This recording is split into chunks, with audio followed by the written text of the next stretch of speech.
There is just one very quick question which I would quite like to hear your responses to, which follows on from that, which is, there has been, or do you agree that there has been a damage in public belief or support for the issue of climate change based on the recent things like the East Anglia emails? And if there has been, so first of all, do you think there has been, and secondly, if there has been, what can be done about it? But just very quickly, Robert. Yeah, I think we have to accept that there was some damage, and the media storm has not helped the situation. I just think that the consensus that we have built about it will be stronger than that particular incident. People can see the evidence around them. And the point about weather and climate is a very, very important one. There is a difference. And it's up to politicians, it's up to all of us, really, to just speak calmly and clearly and point to the evidence. This point about being 100% sure, one can argue about percentages. There's no point, frankly.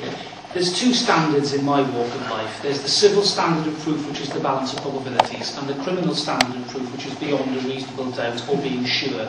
I'm absolutely sure that the criminal standard is met on climate change.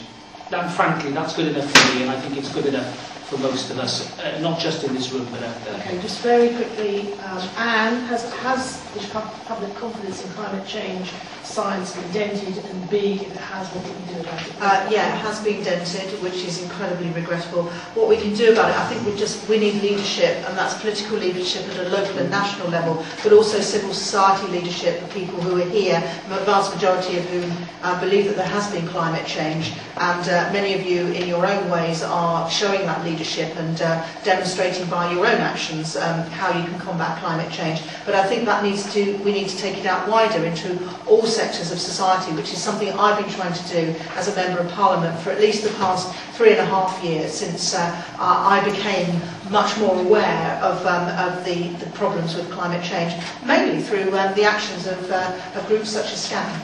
Okay, thank you. I think it might have been damaged. I don't know. I remain to be convinced that that it's been damaging. I think what it has done is it's certainly focused people's attention on making sure the facts are absolutely right. People are entitled to their views. I take Robert's stance again. The balance of certainty has been proven in that there is climate change. And I think what we politicians need to do is just basically get out of our political boxes and start dealing with it together rather than point scoring. Jane? Yes, it's damaged it terribly. And when you actually look at and consider that 97% of scientists that are publishing papers to do with climate change say they support it, and then you look at statistics and sort of 40 or 50% of the general public agree with it, this is really, really concerning. There's also a lot of evidence that climate change has sort of fallen out of the so-called worry pool, that because we've had problems with the economy and so-called issues like global poverty, injustice, and climate change have sort of fallen out of the loop, which is so horrific because the problem is so urgent, and actually sorting it out will create a much better society for us all. This really is about job creation. This really can be a positive change. Okay, and very quickly, Robin. Yes, definitely. There has been damage. 5 years ago, UKIP's view was climate change was something that needed to be fought, and if UKIP and anyone else has been persuaded otherwise, then that just kind of proves that there is a lack of confidence. Okay, brilliant.